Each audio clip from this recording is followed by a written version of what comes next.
कि गठबंधन का हित सबसे ऊपर है और 40 की 40 सीटें हम लोग का गठबंधन जीत रहा है। मुझे नहीं पता कि गठबंधन में क्या ये अकेले ही घोषणा ये लोग कर देंगे राजद वाले। हमारे यहाँ जमुई में था, नवादा में था, जहाँ भी जा रहे हैं एक बात का कहीं कोई संदेह नहीं, 40 की 40 सीटें हम लोग का गठबंधन जीत रहा है। कारण भी है, स्टैटिस्टिक्स के हिसाब से भी अगर आप देखें तो पिछली बार 3 दल थे एक साथ हम लोग, भारतीय जनता पार्टी, जनता दल यूनाइटेड और हम लोगों की पार्टी, लोक जनशक्ति पार्टी। आज की तारीख में आप देखिएगा तो 2 और मजबूत दल हम लोग के साथ जुड़े हैं। मांझी जी की पार्टी है, उपेंद्र कुशवाहा जी की पार्टी है। तो ऐसे में गठबंधन के स्तर पर हम लोग को एक नई मजबूती हम लोग को मिली है।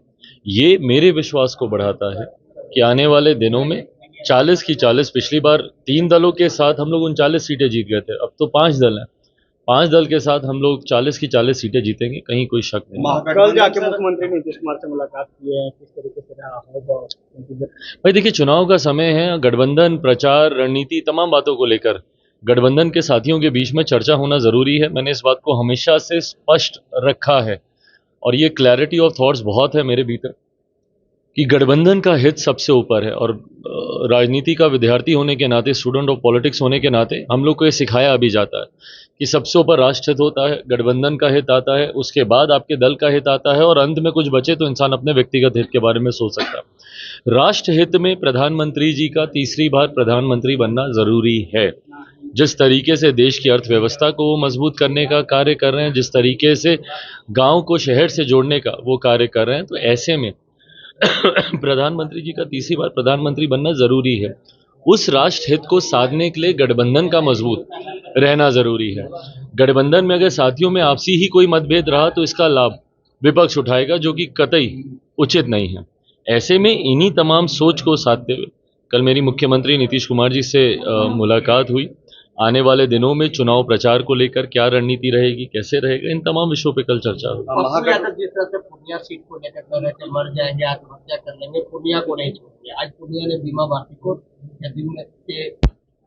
शामिल करने के बाद टिकट दे दिया राजद। भाई देखिए, पहली बात तो ये पूर्णतः उनके गठबंधन का, और राजद ने बीमा जी को दिया है तो उनके दल का ये विषय है। मुझे नहीं पता कि गठबंधन में अपनी पार्टी को मर्ज करने से पहले पप्पू जी की क्या बातचीत हुई, नहीं हुई। मैं ज़रूर कहूँगा कि महागठबंधन, इंडिया अलायंस, जो भी बोले, हमको नहीं पता क्या है अब इनके गठबंधन का, जो भी बोले, तो इन लोगों ने गठबंधन की मर्यादा को तो नहीं निभाया। आज जिस तरीके से सिंबल्स बांटे जा रहे हैं गठबंधन के सहयोगियों से बातचीत किए बिना, ये कहीं से उचित नहीं है। ये लोग हम लोगों पे ताना कसते थे, पर एनडीए ने कोई भी सीट बिना बातचीत के, राउंड्स ऑफ मीटिंग हुई है, हर एक सहयोगी को संतुष्ट किया गया।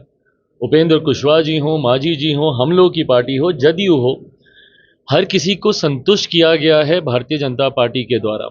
ऐसे में महागठबंधन में ये सब क्यों नहीं हो रहा, मुझे नहीं पता। और नहीं होने के बावजूद कांग्रेस क्यों इतना बर्दाश्त कर रही है, हमको नहीं पता। ये पूर्णतः उनके गठबंधन का अपना इंटरनल मैटर है। सर, तेजस्वी यादव ने कहा था कि एनडीए से पहले हम सारे उम्मीदवारों का नाम घोषित कर देंगे, सीट शेयरिंग हो जाएगी, लेकिन अब पहले चरण का जो है नॉमिनेशन भी खत्म हो चुका है, लेकिन आज 12:15 बजे उम्मीदवारों की घोषणा लगभग होगी। भाई वो भी अगर हो जाए और सबकी हो जाए, मुझे नहीं पता कि गठबंधन में क्या ये अकेले ही घोषणा ये लोग कर देंगे राजद वाले, या उसमें सहमति कांग्रेस की भी होगी, और बाकी सीपीआई सीपीएम तो कहाँ ही है, क्या ही कर रहे हैं, भगवान जाने इन लोगों को क्या है। हाँ, तो ये अगर ये एक सहमति इस पे बन गई है, समय रहते घोषणा हो जाए, अच्छा, क्योंकि अब तो पहले चरण का नामांकन भी समाप्त हो चुका है। अब तो हम लोग दूसरे फेज के नामांकन की शुरुआत हम लोग कर चुके हैं, कल से वो भी शुरू हो गया है। अच्छा, 2 सीटों पे आपने घोषणा कर दिया, लेकिन 3 सीट अभी तक बाकी है। 3 सीटों पे क्या पुराने सहयोगी देंगे जवाब? भाई इस पे पार्टी फैसला ले चुकी है। मुझे लगता है कि आज शाम तक या कल हम लोग इसकी घोषणा कर देंगे। लगातार प्रिंस साहब संपर्क साध रहे हैं बीजेपी के शीर्ष नेतृत्व से। भाई मुझे नहीं पता वो कहाँ पे संपर्क साध रहे हैं, वो उनका अपना मैटर है, मेरी जानकारी में नहीं है। जमुई को लेकर आपने जमुई छोड़ा, 2 बार लगातार वहां से सांसद रहे, जमुई छोड़कर कल नामांकन में गए थे, कैसा फील हो रहा था, क्या? भाई मेरे लिए था ये भावुक पल। जमुई मैंने छोड़ा नहीं है, ये शब्द सुनकर भी मुझे तकलीफ होती है, और इसीलिए मैंने अपने परिवार के ही सदस्य को वहाँ पर मैंने भेजा, ताकि वही रिश्ता मेरा जमुई से रहे। एक सांसद या एक संसदीय क्षेत्र का रिश्ता जमुई से मेरा कभी नहीं रहा। एक बेटा, एक परिवार का रिश्ता मैंने हमेशा रखा है। अपने परिवार के सदस्य को मैंने भेजा ही इसलिए कि वो